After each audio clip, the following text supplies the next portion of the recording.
একটা সময় আসে না বয়ানের ভিতরে ঢুকে যায়,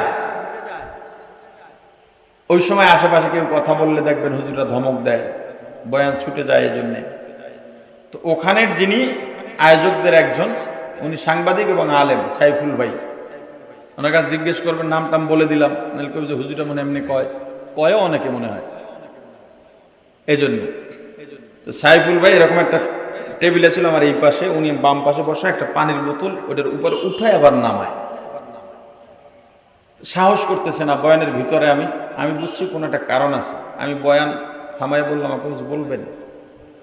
বলে, হুজুর মহিলা প্যান্ডেলে আপন দুই বোন আসছে অন্যান্য মহিলাদের সাথে, দুই বোনই যুবতী, বিবাহ উপযুক্ত। এক বোন হঠাৎ করে যখন ইউসুফ আলাইসাল্লাম এবং তার ভাইয়ের ভাই সম্পর্কের বয়ান এটা শুনে চিৎকার দিয়ে মারা গেছে। হয়তো কোনো একটা কষ্ট আছে বা হায়াত এই পর্যন্ত। আর এক বোন এটা দেখে তখনই বেহুশ, বলতে গেলে সবাই ধরে নিছে এও বাঁচবে না। তবে সে বেহুশ হওয়ার আগে বলছে যে মেজবা হুজুর থেকে একটু পানি পরাই না দেন আমাকে। তা আমি বলছি, মেয়ে বলছে আবেগে, আমার ফুতে কিছুই হবে না, সূরা ফাতিহা সবাই পড়েন। সবাই পড়ছে, আমিও পড়ছি। এর বোতল এমনি ধরছি যে বোতল লক্ষ্য করে ফু দেন, সবাই পানিতে ফু দিছে। পানি দিয়ে আমি বয়ান করে আমি রেস্টে পরের দিন বয়ানের মাঝখানে এসে মনে পড়ছে যে ওইটা কি অবস্থা মেয়েটার। আমি জিজ্ঞেস করার বলে যে পানি পান করার বা তার চেহারায় ছিটিয়ে দেওয়ার সাথে সাথে মেয়েটা ওইটা বসে গেছে, এবং আজকেও সে বয়ান শুনতে আসছে। সূরা ফাতিহার পাওয়ার, কিসের পাওয়ার? জোরে বলেন। এখন এখানে একটা প্রশ্ন আছে যে সূরা ফাতিহা দিয়েই যদি এত চিকিৎসা হয়, তাহলে ডাক্তারের দরকার কি? যে ফার্মেসি দিয়ে ওষুধ খাই, এটার দরকার কি? একটা প্রশ্ন আছে না? আপনাকে শুনতে আগ্রহী? কথা কয় না?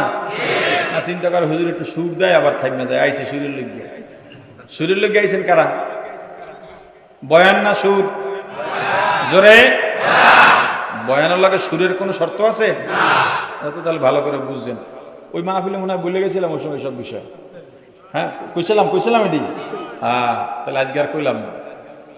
তো বয়ানের জন্যই বসেন, সুরের লেগে বসার দরকার নেই। সুর হইলে হইবে, নাইলে নাই। কোন সমস্যা আছে?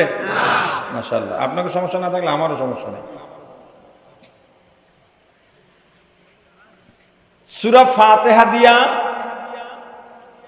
আরোগ্য লাভ করার ক্ষেত্রে, রোগ ভালো হওয়ার ক্ষেত্রে দুইটা শর্ত আছে। কয়টা? জোরে বলেন। এক নাম্বার, যেই লোক সূরা ফাতিহা পড়ে ফু দেবে ওই লোকের জবান আল্লাহর পছন্দওয়ালা জবান হতে হবে। জোট্টা বুট্টা ল্যাংডা একদম জানা যাবে না কিছু। কথা কয় না? হুজুর ভিতরে মাল আছে। মাল কি আছে দেখাই যায়। আবার ভারতে দেখছি যে টুনটুনি লাগাই রাখছে, টোক্কা দিয়ে হির বাবার হিডের উপরে মাথা নয়ে যায়। ওরে ধর্ম! ল্যাংডা বুড়ারা খাড়াই হয়েছে, টুনটুনি ঝলতেছে, হেঁটে যে আবার একটা টোক্কা দেয় এমনি। মহিলারা পুরুষেরা দেখছেন না, অনলাইনে দেখা যায়। এদের কাছে যাওয়া যাবে না। আকাশে উড়িলে যদি হয়তো বড় আউলিয়া, সবার আগে বড় আউলিয়া তো তা ময়নাটিয়া। পানিতে ভাসিলে যদি হয়তো বড় পীর, সর্বাপেক্ষা বড় পীর কচ্ছপ কুমির। প্রাণের ভাই আমার, সূরা ফাতিহা পড়ে যিনি ফু দিবেন তার জবান আল্লাহর পছন্দওয়ালা জবান হতে হবে। দুই নাম্বার শর্ত, যিনি চিকিৎসা নেবেন তার মধ্যে পূর্ণ ইয়াকিন, বিশ্বাস লাগবে আমি এই সূরা ফাতিহার চিকিৎসায় ভালো হবই হব। এই দুইটার একটাও যদি না পাওয়া যায়, সূরা ফাতিহার চিকিৎসা দিয়ে আরোগ্য লাভ করা যাবে না। এমন সময় দুনিয়ার চিকিৎসা ঔষধপত্র ব্যবহার করা সুন্নত। তবে রোগ শেফার মালিক কাকে মানতে হবে? জোরে বলেন। এখানে আরো একটা সুয়ালে মুকাদ্দার। ডাক্তার দেখাইয়া ভিজিট দি, ডাক্তার দেখাইলে টাকা দেওয়া লাগে, চিকিৎসার জন্য টাকা দেওয়া লাগে। তাহলে সূরা ফাতিহা পড়ে যারা চিকিৎসা দেবে তারা টাকা নিতে পারবে কি না? কি একটা প্রশ্ন আছে না?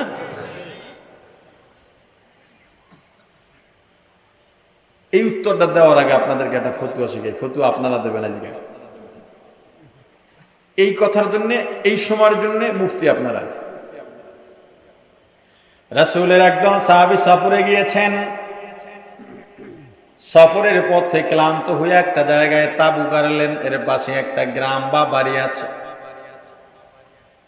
ওই বাড়ির এক লোক সাহাবীর জামাতকে এসে বললেন, আমার সন্তান সাপে কেটেছে, তোমরা কি চিকিৎসা করে দিতে পারবা? সাহাবীদের এক অংশ বললেন, পারবো। তারা গিয়া সূরা ফাতিহা পড়ে চিকিৎসা দিলেন, সাপে কাটা সন্তান ভালো হয়ে গেছে। বিনিময় হিসেবে সন্তানের বাবা তাদেরকে একটা ছাগল বকরি হাদিয়া দিলেন। এই জায়গায় সাহাবীদের দুইটা ভাগ হয়ে গেছে। একদল সাহাবী বলেন এটা খাওয়া যাবে না, আর একদল সাহাবী জগদিয়া গোস্ত খেয়া ফেলাইছে। রাসূলের দরবারে গিয়া একজন সাহাবী বললেন, হুজুর, সাহাবীদের দুইটা ভাগ হয়ে গেছে, একদলে খাইছে আর একদলে খায় নাই। হুজুর বললেন, কারা খাইছো? সামনে আসো। সবাই সামনে বসছেন। হুজুর বললেন, সব খাইছো, আমার জন্য কিছু আনো নাই? ফতুয়া দেন, কথা কয় না? আস্তে কনকা জায়েজ, তবে শর্ত আছে। এই সব কথাগুলো মনে রাখবেন, নাইলে কিন্তু আউলিয়া লাইবেন, মাসালার ব্যাপার।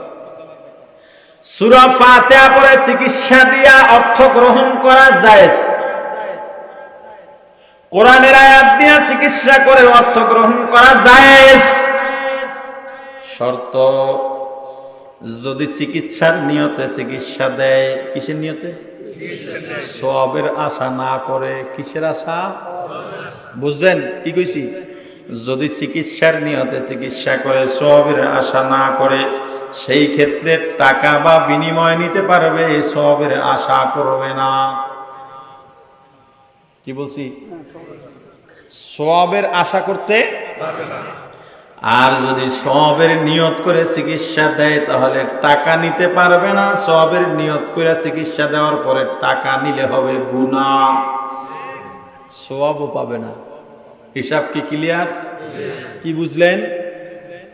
চিকিৎসার নিয়তে যদি চিকিৎসা করে, সওয়াবের আশা না করে, তাহলে বিনিময় নেওয়া সওয়াবও, কথা কয়।